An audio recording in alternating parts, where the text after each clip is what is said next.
हमें बताना था कि आपके याद करने के क्या तरीके हैं, 10 ट्रिक्स टिप्स। उसमें से 8वां जो टिप्स है वो है डायग्राम, मैप का चित्र बनाकर आपको पढ़ना पड़ेगा, तो आपको ज़्यादा से ज़्यादा याद होगा। अभी मैं बता रहा था डायग्राम बनाइए, चित्र बनाइए और मानचित्र बनाइए। अभी अगर हम आपको मानसून में बताएंगे कैसे हुआ था, तब मैप के माध्यम से इजीली समझ गए। इसका मतलब है मैप का यूज करना चाहिए। ये आपका प्रेशर बेल्ट जिसकी बात मैं कर रहा था, मकर रेखा, हाँ वही तो है।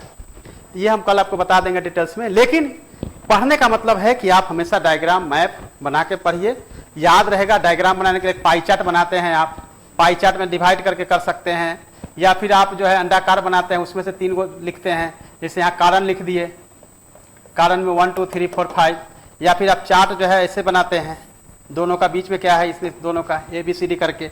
यानी डायग्राम का यूज आपको करना चाहिए, ज़्यादा से ज़्यादा डायग्राम, तो आपको ज़्यादा से ज़्यादा याद होगा। तो पढ़ते समय आपको डायग्राम, चित्र, मैप वगैरह भी बनाना चाहिए, तो आपको भूलने की जो समस्या है उसका निदान हो जाएगा। ये बहुत इंटरेस्टिंग है। घर के दीवारों बाथरूम का उपयोग करना है, ठीक है।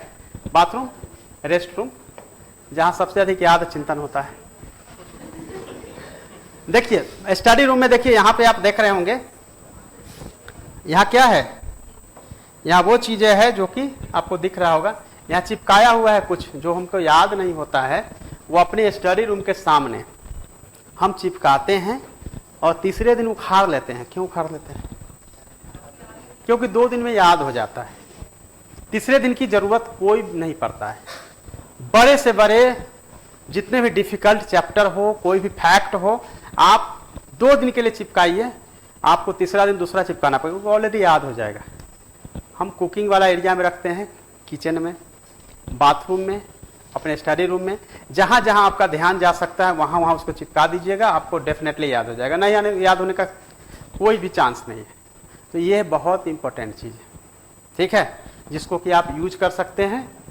और बाथरूम का तो ज़्यादा यूज करिएगा तो ज़्यादा अच्छा रहेगा, ठीक है। तो ये आप एक तरीका है। इसके अलावा क्या करते हैं हम लोग, पॉकेट डायरी भी यूज कर सकते हैं।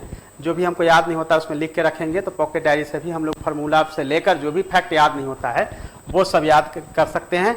ये वाला फार्मूला जो है मेरा खुद का किया हुआ है, मैंने खुद अपने लाइफ में एक्सपीरियंस किया है, और जो भी है चीज़ें आपको बता रहे हैं वो सब मैं अपने एक्सपीरियंस से बता रहा हूँ।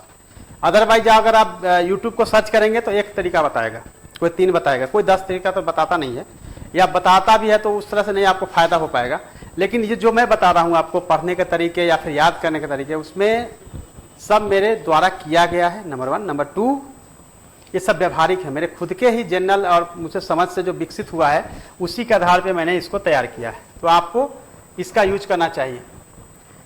ये आपको 10वां है, रिट्राइवल मेथड, रिकॉलिंग मेथड। आप कुछ भी पढ़े, आपको किताब से ही क्वेश्चन करना है।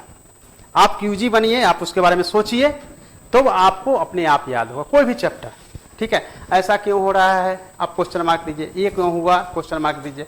तो रिट्राइवल मेथड एक बहुत ही लेटेस्ट वैज्ञानिक तरीके से अगर आप उसको समझेंगे तो उसको सोचा कि रिकॉलिंग, जो भी पढ़ रहे हैं उसको याद कर रहे हैं, अच्छा ये है, ये हुआ था, ऐसे। रिकॉलिंग मेथड, रिट्राइवल मेथड, दोनों अलग है, लेकिन रिट्राइवल में होता है क्वेश्चन करना उसी से, किताब से ही पढ़ रहे हैं उसी से क्वेश्चन कर रहे हैं कि इसका ये मतलब क्यों है। यानी क्यों वाला जो वर्ड है, व्हाई, क्यों वाला जो वर्ड है, आपको किताब पढ़ते समय हमेशा उससे पूछे कि क्यों है ऐसा, क्यों है ऐसा, तो आपको अपने आप याद होते जाएगा। ये रहा 10 मैजिक टिप्स, जिसके माध्यम से आपको कोई भी वर्ल्ड की एग्जाम को पास करना होगा, आप कर सकते हैं, ठीक है। कभी भी अगर आपको लगता हो कि याद नहीं होता है तो ये 10 मैजिक टिप्स को अपनाना है। बोलेंगे 10 कैसे, याद भी नहीं है 10 की कौन कौन अपनाना है। आप बोलेंगे ना अभी कि सर 10 जो बताए उसे सब याद नहीं है, कौन कौन 10 बताए थे। मेरी राय में इस 10 में से एक को अपनाइएगा, आपको भूलने की समस्या दूर हो जाएगी, 10 की जरूरत भी नहीं है।